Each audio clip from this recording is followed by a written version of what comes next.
What's going on, everybody? Welcome back to my channel. My name is Harrison. Before we get to today's topic, I just want to say thank you for everyone yesterday viewing my my general thoughts about the Nintendo Direct on for February. That has been the most viewed video on this channel. I am super excited, and it was a lot of fun just kind of commenting and kind of seeing your guys' thoughts on what you thought about the direct in general. So thank you so much for that. Also, I do host a podcast alongside my brother. The podcast is called Gaming with the Bros Cast, and it is on all like major podcasting platforms. So we will be discussing that on Sunday on Twitch. I'll have all the links in the description below. Listen to the show to hear our kind of thoughts back and forth of what we thought about the directing and my brother's point of view as well. But let's go ahead and get started into today's topic, which is Splatoon 3. That was kind of it was the the show ending video game that was announced. Um, Not surprised that they've decided to make a sequel to Splatoon 2, because Splatoon, the series in general, has been very popular and very good, very well regarded. It's been a lot of fun playing over the years, and Splatoon 2 is one of my most played games on the Switch to this date. So I love the franchise. I just brief history with it. Splatoon was the reason why I got OEU. My brother brought it in, and I fell in love with it. It's one of those games, kind of like Guitar Hero, Rock Band, Beat Saber. It's one of those experiences that you play for the first time and you're just all smiles because it's just so different than what you're used to playing, and it's so much fun. But let's kind of get dive into Splatoon 3. So like I said, it was the big reveal at the end. It is. I'm kind of hesitant. I'm excited. Don't get me wrong, but I am kind of hesitant on it in general because going from Splatoon 1 to 2 was not that big of a change, honestly. I mean, there was new weapons, and they constantly added weapons to the game. You know, whether it was like the buckets of paint you throw, or the rollers, or there's a tons of different things.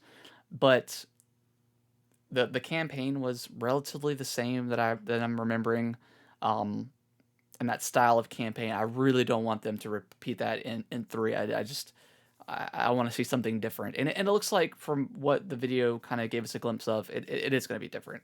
So that's good, because I don't think that the Splatoon developers can make Splatoon 3 and not have significant changes from the other two games. And I'm talking aspects of like gameplay. Like there needs to be something new. While the 4v4 turf wars kind of stuff is generally fun, um, I need to see some new game mechanic applied to the game. Not just new modes, but just like a brand new game mechanic, whether that's adding, adding a different kind of character to the game, like an Octoling, which it sounds like they are. Um, but some sort of like maybe flying mechanic or something to kind of give it that difference. Because again, I don't think that I would necessarily want to play a game again that's excuse me, the same as 1 and 2. So let's kind of go through the brief description Nintendo gave regarding this. So Splatoon 3, in this new game in Splatoon series, you'll leave Inkopolis behind and head to a new region, the Splatlands.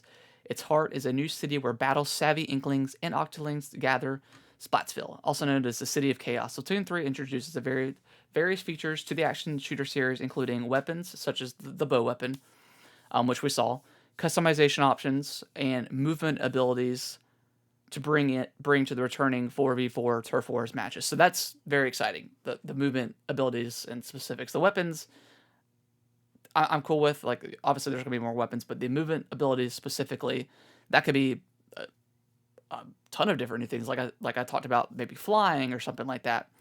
Um, More information about the full-fledged sequel coming to Nintendo Switch in 2022 will be revealed in the future.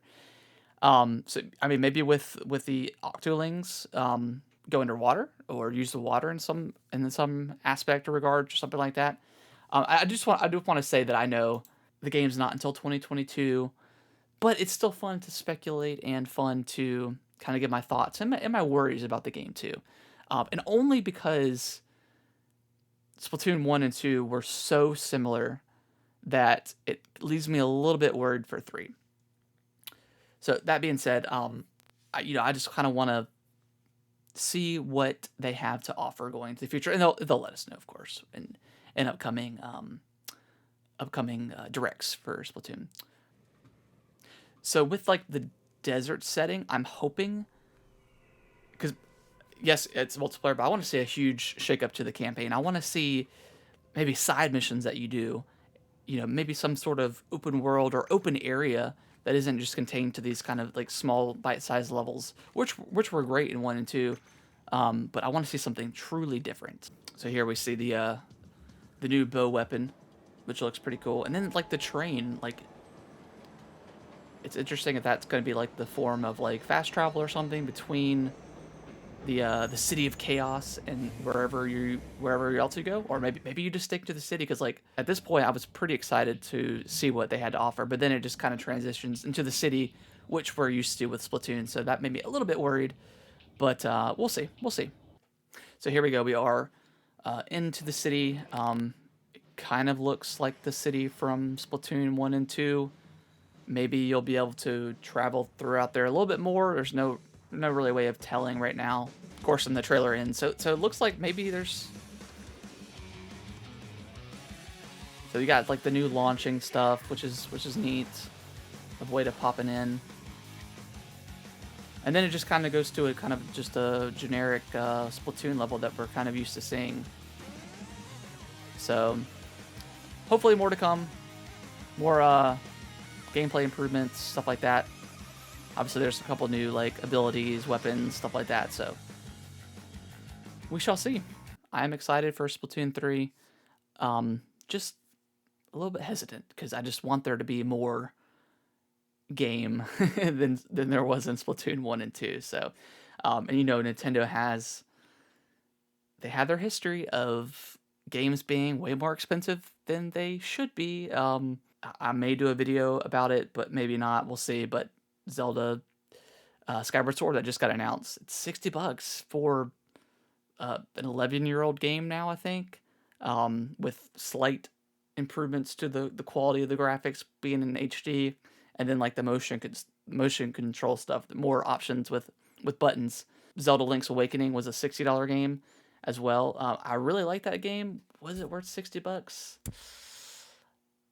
I don't know. Sometimes there's just that Nintendo tax where stuff is just more expensive for less game. But yeah, let me know what you guys think in the comments below. Are you kind of on my same page of where you're excited about Splatoon 3, but you want more gameplay, or are you okay with just another Splatoon where you kind of want to be the same as before and just kind of, just new maps, new weapons, stuff like that, or you want something that's going to completely shake up the Splatoon game or gameplay?